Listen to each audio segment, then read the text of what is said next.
May isang bagay na hindi mo nakikita na nagsimula ng gumalaw pabor sa'yo, Sagittarius.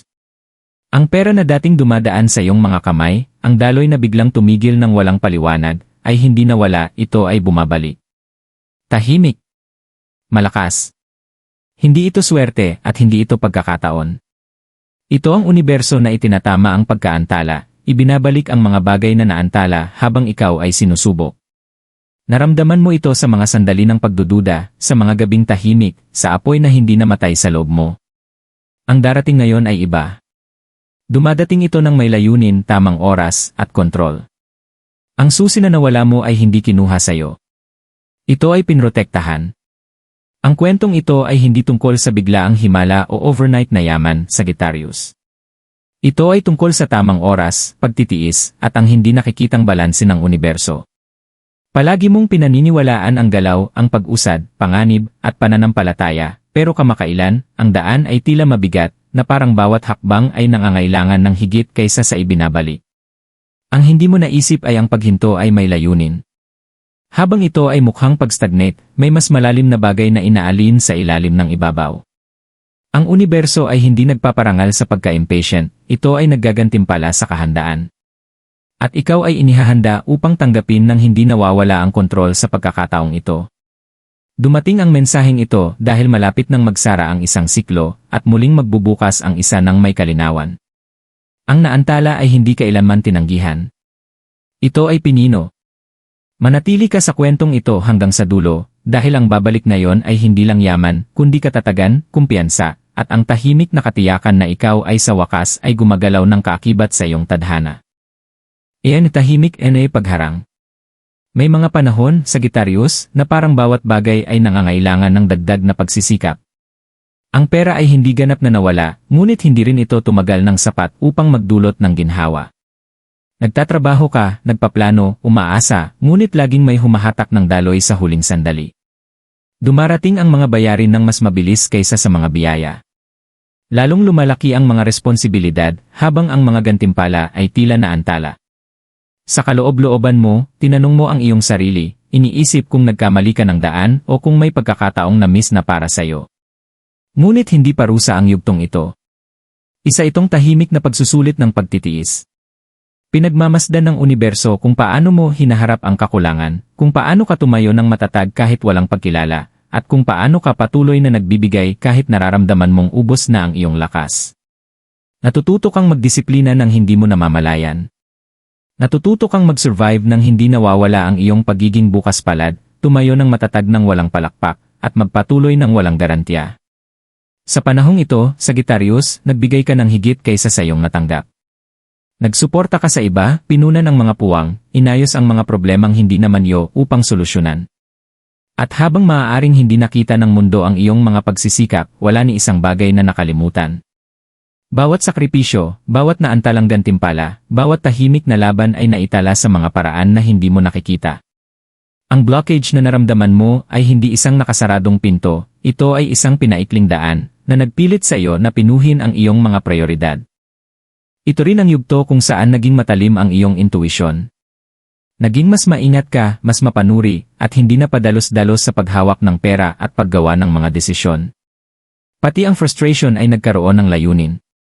Pinabagal ka nito ng sapat upang matutunan mong makita ang mga pattern na dati ay kumokontrol sa iyo. Nagsimula mong maunawaan na ang pagpapalakas ng yaman ng walang estruktura ay nagdudulot lamang ng pagkapagod. Ang tahimik na pagdurusa na iyong naranasan ay hindi walang laman. Puno ito ng paghahanda. Habang pakiramdam mo ay pinipigilan ka ng buhay, ang totoo ay inaayos ka lang nito. Ang akala mong pagkawala ay isang pagsasaayos sa anyo ng pagtatago. At ngayon, habang nagtatapos ang kabanatang ito, makikita mo na kung bakit kailangang huminto ang daloy, dahil ang darating na yon ay nangangailangan ng mas matibay na pundasyon kaysa sa kung anuman ang mayroon ka noon. Iyan ay pagbabalik loob. Ang pagbabago ay hindi dumating na may ingay o selebrasyon, Sagittarius. Wala itong anunsyo, wala ring dramatikong tanda mula sa langit. Dumating ito ng tahimik, nakatago sa isang ordinaryong sandali na unang pakiramdam ay walang kabuluhan. Isang desisyon na ginawa mo nang hindi mo naisip ang bigat nito. Isang pinto na hindi mo na pinilit buksan. Isang sitwasyon na sa wakas ay pinakawalan mo, hindi dahil sa ikaw ay mahina, kundi dahil napagod ka ng buhatin ang mga bagay na hindi na para sa'yo. Dito nagbago ang daloy ng enerhiya. Nang ikaw ay magbitiw, may isang bagay na hindi nakikita na yumuko patungo sa'yo. Ang universo ay tumutugon ng pinakamalakas hindi kapag ikaw ay nagdidikta, kundi kapag ikaw ay nag-aalin. Itinigil mo ang paghabol sa mga resulta at nagsimula kang makinig sa iyong panloob na ritmo. Ang apoy sa loob mo, na dati ay nagkakalat sa napakaraming direksyon, ay nagsimulang mag-focus. Sa halip na sunugin ang lahat sa paligid mo, nagsimula itong magpainit ng mga tamang lugar. Ang pagbabagong ito ay nagdulot ng pagbabago sa kung paano nagsimula ang pera sa pag-recognize sa'yo. Kung saan dati ay may pagmamadali, ngayon ay may kalmado. Kung saan dati ay may takot sa pagkawala, ngayon ay may tiwala sa tamang oras. Naging mas mapili ka, hindi lamang sa paggastos, kundi pati sa mga tao, pagkakataon, at mga pangako. At ang discernment na ito ay lumikha ng espasyo. Ang espasyo ay makapangyarihan. Ang espasyo ay nag-aanyaya ng daloy. Hindi mo man namamalayan, ito ang eksaktong sandali kung kailan nagsimulang magbawas ang mga dating enerhiyang utang. Ang mga na-miss na pagkakataon, mga naantalang gantimpala, at mga pagsusumikap na noong una ay tila sayang ay nagsimulang magpakita sa mga bagong anyo. Hindi pareho, ngunit pinabuti. Ang ibinabalik ng universo ay hindi kopya, ito ay isang upgrade. Marahil ay napansin mo ang mga banayad na tanda. Ang mga usapan ay nagbabago. Ang mga oportunidad ay dumarating sa mga hindi inaasahang daan. Isang pakiramdam ng ginhawa na hindi mo kayang ipaliwanag. Pati ang iyong pagtulog ay tila iba, na parang ang iyong isipan ay sa wakas ay nagpapahinga mula sa patuloy na kalkulasyon at alalahanin. Ito ay mga patunay, hindi mga pagkakataon lamang. Ang pagbabago ay hindi nangangailangan ng aksyon. Nagnanais ito ng alignment. At tumugon ka ng hindi mo namamalayan. Kaya naman ang susunod na mga mangyayari ay pakiramdam mong natural kaysa pilit. Ang daloy na papasukan mo ngayon ay hindi nangangailangan ng pagkapagod. Tumutugon ito sa kalinawan. Sagittarius, ito ang sandali na tumigil ka sa paglaban sa agos at pinayagan itong dalhin ka. At kapag nangyari iyon, wala nang dahilan ang universo upang pigilan ang mga bagay na palaging nakalaan upang magbalik. Iyan ay pagbangon ng enerhiya ng kayamanan. Ang pagbabalik ng kayamanan ay hindi dumating ng minamadali, Sagittarius. Dumadaloy ito ng may layunin na parang sinusubok kung handa ka na ba talagang tanggapin ito ngayon. Sa simula, pakiramdam ito'y banayad. Isang maliit na ginhawa. Isang pintong bahagyang bumukas upang magpasok ng liwanag. Ngunit huwag magkamali, ito ang simula ng isang naibalik na daloy, hindi isang pansamantalang paghinto. Ang pagkakaibang hatid ng pagbabalik na ito ay kung paano ito dumating. Dati, ang pera ay parang hindi matiyak, nawawala kasing bilis ng pagdating nito. Ngayon, lumalapit ito sa iyo sa pamamagitan ng katatagan, hindi excitement. Ang mga oportunidad ay hindi na sumisigaw ng pansin, dahan-dahang ipinakikita ang sarili ng may lohika, tamang oras, at layunin. Napansin mo na ang mga bagay na dati ay nangangailangan ng pagsusumikap ay ngayon humihingi ng presensya kaysa ng pagsisikap. Ito ang universo na ibinabalik ang kayamanan sa pamamagitan ng alignment, hindi pressure. Ang mga lumang koneksyon ay muling nabubuhay, hindi dahil sa nostalgia, kundi dahil sa kahalagahan. Mayroong may nakakaalala ng iyong halaga. Isang kasanayan na dati mong ginagamit ng walang pagkilala ay muling nagiging kailangan. Isang nakaraang pagsisikap na matagal nang nakakalimutan ay biglang nagbabayad sa isang paraang hindi mo inaasahan. Ang mga sandaling ito ay maaaring magmukhang random, ngunit maingat na binubuo. Mabilis ang universo kapag ibinabalik nito ang balanse.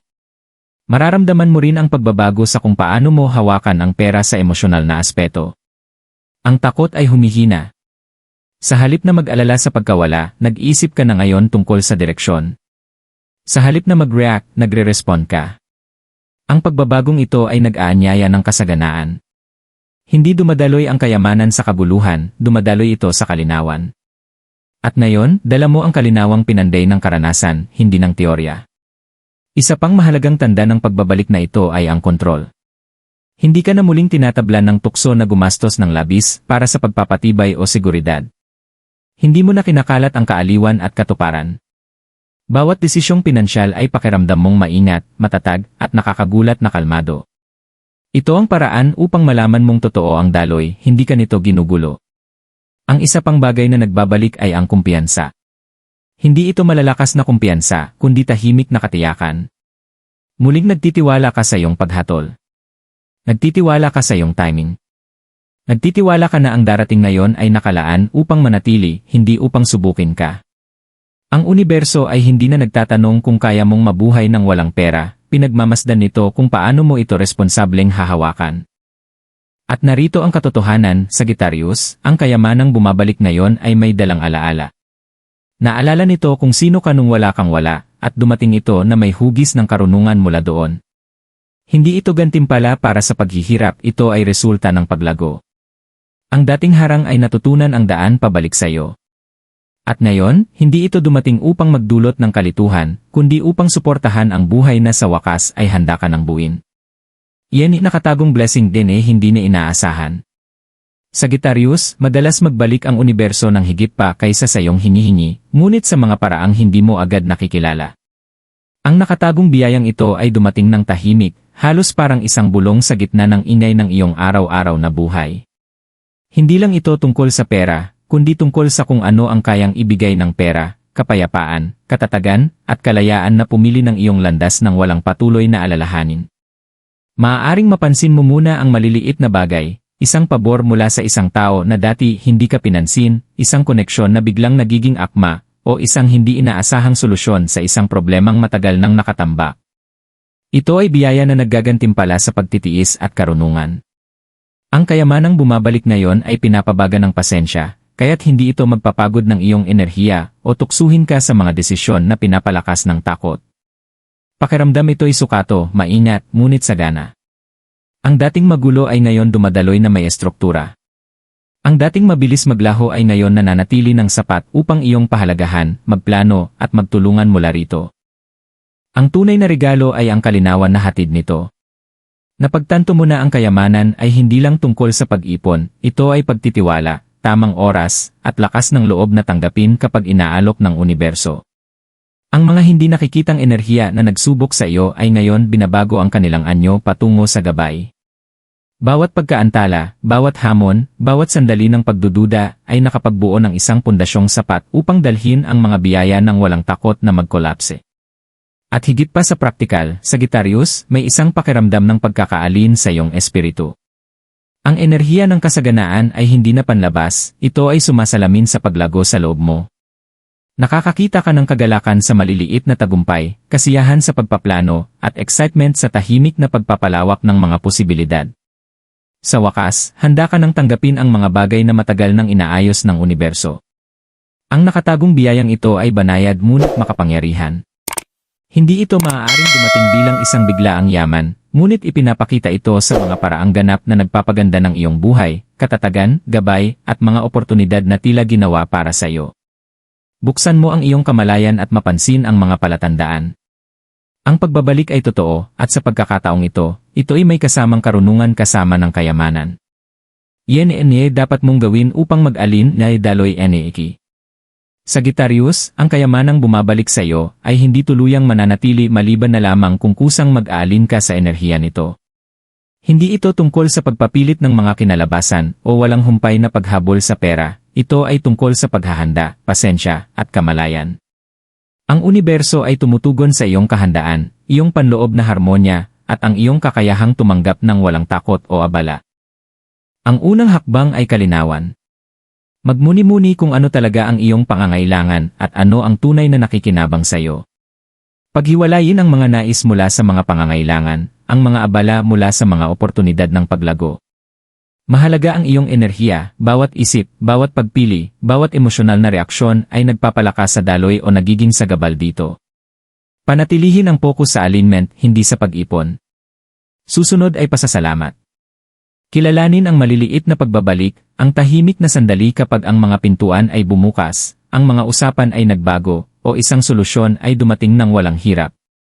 Ang pasasalamat ay hindi lamang kinikilala ang mga biyaya, pinapalakas nito ang mga ito. Sa pagpapahalaga kahit sa mga banayad na tanda, ipinapakita mo sa universo na ikaw ay handa para sa higit pa. Pangatlo, panatilihin ang balanse ng emosyon. Huwag hayaang ang takot, pagdududa, o ang nakaraang kakulangan ay sirain ang daloy. Tuwing aangat ang pag-aalala, huminga, magpahinga, at mag-focus sa iyong sarili. Tandaan ang mga aral mula sa nakaraang mga yugto, pasensya, pagtitiyaga, at tiwala. Ito ang mga susi na nagpapanatili ng steady at consistent na pagbabalik. Huli, protektahan ang iyong enerhiya. Palibutan ang sarili sa mga tao, kapaligiran, at mga aktibidad na nagpapalakas at nagbibigay inspirasyon. Iwasan ang negatibidad na kumakain o nag-aabala. Iginagalang ng universo ang mga hangganan. Kapag pinrotektahan mo ang iyong vibration, ang kayamanan ay dumadaloy sa lugar na maaari nitong palagin, hindi sa lugar kung saan ito mawawala. Sagittarius, ang daloy ay bumabalik sa iyo, ngunit hinihiling nito ang iyong kusang pakikilahok. Binuksan na ng universo ang daan, ngunit ang paglakad dito ay nangangailangan ng presensya, tiwala, at alignment. Kumilos ng may layunin, palagin ang kalinawan, yakapin ang pasasalamat, at manatiling balansyado. Sa paggawa nito, hindi lamang ikaw ay tatanggap ng kayamanan, kundi magiging bahagi ito ng isang buhay ng layunin at harmonya. Sagittarius, habang ikaw ay nakatayo sa threshold ng muling pagbabalik ng daloy na ito, maglaan ng sandali upang maramdaman ang enerhiya sa paligid mo. Ang dating na antala ay ngayon dumating, hindi aksidente, kundi ayon sa plano. Ang universo ay tahimik na inorganisa ang pagbabalik na ito, maingat, tinitiyak na ang babalik ay matatag, makabuluhan, at nakaalin sa iyong paglago. Hindi lang ito kayamanan, ito ay isang refleksyon ng iyong tibay, karunungan, at kahandaan na yakapin ang kasaganaan nang hindi nawawala ang iyong sarili. Pumihit sandali at balikan ang nakaraan. Alalahanin ang mga tahimik na laban, ang mga sandali na parang ang bawat pagsisikap ay hindi napansin, at ang mga gabing ang pagdududa ay bumubulong sa iyong tainga. Bawat hamon, bawat pagkaantala, bawat paghinto ay naghubog sa iyo, Sagittarius. Ang universo ay tinuturuan ka kung paano magtaglay ng espasyo, magtiwala sa tamang oras, at kumilos ng may layunin. Inihahanda ka, kahit na pakiramdam mo'y walang gumagalaw. At ngayon, ang lahat ng paghahandang iyon ay tumutugon sa gantimpala. Ito rin ay isang sandali ng pagpapatibay. Ang mga biyayang dumarating ay hindi pansamantala, mga senyales na ang iyong landas ay nakaalin sa tadhana. Ang babalik ay hindi lamang may material na halaga, kundi may gabay, proteksyon, at pananaw. Ang mga hindi nakikitang kamay na dating humarang ay ngayon gumagabay ng enerhiya diretsyo sa iyong buhay, tinitiyak na ito ay magpapalusog hindi lamang sa iyong kalagayan, kundi pati na rin sa iyong espiritu. Tandaan, Sagittarius, ang kasaganaan ay hindi kaguluhan, ito ay harmonya. Habang ang daloy ay tumitigil, hayaan mo itong turuan ka ng pasensya, pasasalamat, at discernment. Magtiwala na ang iyong natanggap ngayon ay hindi basta-basta, at ang universo ay tumutugon kapag nanatili kang steady, bukas, at nakaalin. Ang siklong ito ng pagbabalik ay isang transformasyon sa loob mo, mula sa pag-isip ng kakulangan patungo sa kumpiyansang kahandaan, mula sa takot patungo sa kalinawan, mula sa paghihintay patungo sa kaalaman. Dalhin ang enerhiyang ito patungo sa hinaharap ng may layunin. Gumawa ng mga desisyon na pinahahalagahan ang iyong paglago, pinoprotektahan ang iyong vibration, at pinapanatili ang iyong alignment. Ipagdiwang ang maliliit na tagumpay tulad ng malalaking tagumpay, dahil bawat isa ay isang refleksyon ng paglalakbay na nagdala sa iyo dito. Ang universo ay ibinalik ang mga bagay na dati ay naantala, Sagittarius, at dumarating ito na may karunungan, gabay, at layunin. Tanggapin ito ng buo, isama ito ng may kamalayan, at magpatuloy na alam mong ito ang daloy na nakalaan para sa iyo.